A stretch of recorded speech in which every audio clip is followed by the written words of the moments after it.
O calendario de regatas na Ría de Arousa terá un novo chanzo este próximo sábado coa disputa da Regata Gadis, unha cita organizada polo Club Náutico de Ribeira que chega este ano á súa 12ª edición.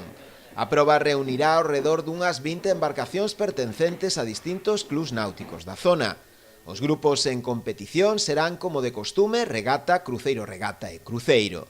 Hai a clase regata, clase crucero regata e clase crucero, e habrá 3 premios para cada unha desas clases, ¿no? Por lo tanto, eu creo que va a estar interesante.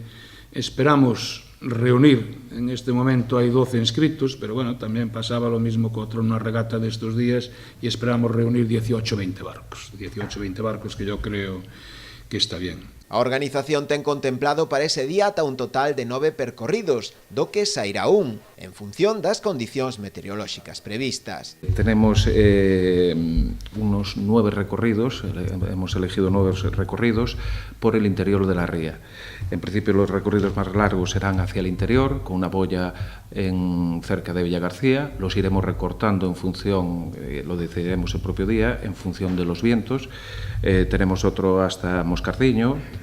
Otro recorrido será hacia el interior de la bahía de Rianxo, otro recorrido un poquito más corto también hacia Puebla, y luego pues al final otros recorridos por aquí de Rúa, Esqueiros, y si las condiciones no son muy buenas también tendremos preparado un recorrido Barlovento-Sotavento. A regata volverá a contar co patrocinio da empresa Gadis, que un ano máis mostra o seu compromiso con este tipo de probas deportivas. El deporte de la vela, pues el deporte de la vela encaja perfectamente en lo que es la filosofía de responsabilidad social corporativa de la empresa, porque bueno, forma parte pues de una actividad saludable, una actividad deportiva, que de alguna manera pues es un poco uno de los valores que Gadisa defiende.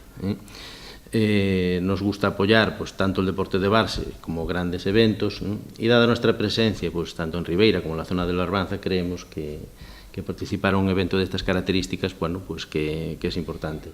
A competición arrancará ao redor das 2 da tarde e a entrega de trofeos está prevista para as 7.